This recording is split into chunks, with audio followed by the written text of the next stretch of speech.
तो अब मैं आपको अगली जो आकृति दिखा रहा हूँ, ये क्या है?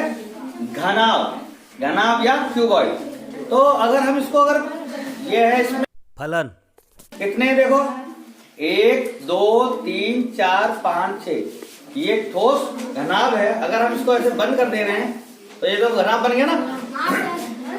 तो इसमें शीर्ष कोरे और फलन घन के बराबर ही है।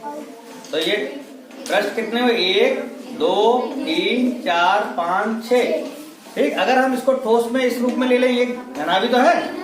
तो देखो कितने किनारे कितने हैं? 1 2 3 4 5 6 7 8 9 10 11 12, 12 किनारे। किनारे मतलब कोर। ये जो किनारियां हैं ये क्या है? कोरे हैं। और जो कोने निकले हैं इनको क्या कहते हैं? शीर्ष। 1 2 3 4 5 6 7 8। और पृष्ठ कितने हुए? 6। 1 2 3 4 5 6। लेकिन इस घनाभ के पृष्ठ की खासियत ये है कि दो पृष्ठ एक ऐसे होंगे। देखो सामने वाला और पीछे वाला बराबर का होगा, क्योंकि अगर पृष्ठ की इस घनाभ की एक शेप देखें तो कैसी, कौन सी आकृति बन रही है? आयताकार। आयताकार आकृति का क्षेत्रफल क्या होता है? लंबाई गुणे चौड़ाई।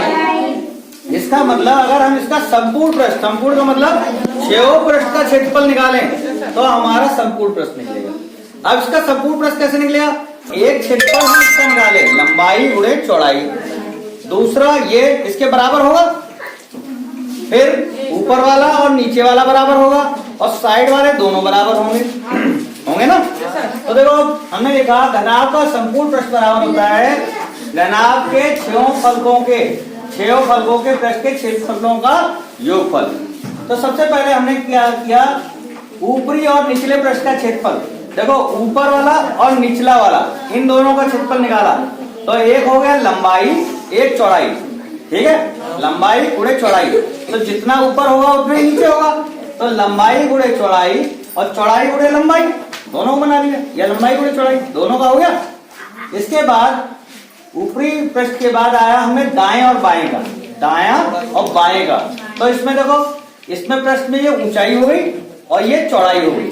ऊंचाई गुणे लंबाई प्लस ऊंचाई गुणे लंबाई या लंबाई गुणे ऊंचाई, दो हो गए और हो गए। इसके बाद सबसे लास्ट में आएगा सामने और पीछे। अब ये वाला बच्चा और ये वाला बच्चा दोनों बराबर होंगे, तो सामने वाले पृष्ठ का फलकों का क्षेत्रफल और पीछे वाले का।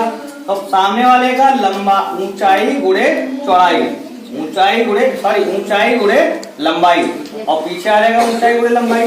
तो इस तरीके से हमारे दो मान आ गए, 2 लंबाई गुणे ऊंचाई, 2 चौड़ाई गुणे ऊंचाई, 2 ऊंचाई गुणे लंबाई। क्यों?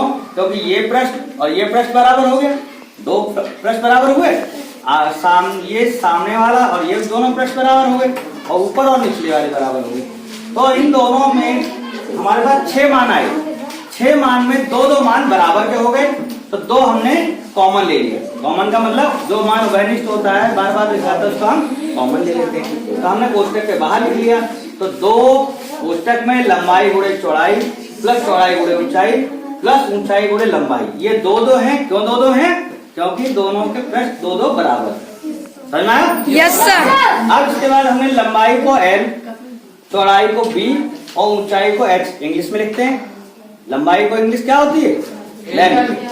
चौड़ाई की क्या होती है? ब्रेड्थ। और ऊंचाई की हाइट। तो लंबाई को L लिख लिया, चौड़ाई को B लिख लिया, ऊंचाई की H लिख लिया। तो हमारा सूत्र बन गया 2 कोष्टक में L गुणा B प्लस B गुणा H प्लस H गुणा L।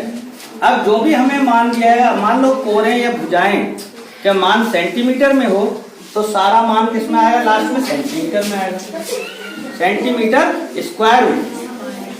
अब स्क्वायर में क्यों आएगा? क्योंकि 2 भुजाओं का गुणनफल हो रहा है। आयत की क्षेत्रफल निकालते हैं तो लंबाई गुणे चौड़ाई होता ना, तो 2 भुजाओं का गुणनफल है। तो जो भी हमारा मात्रक होगा उसमें कितनी घात आएंगी? 2।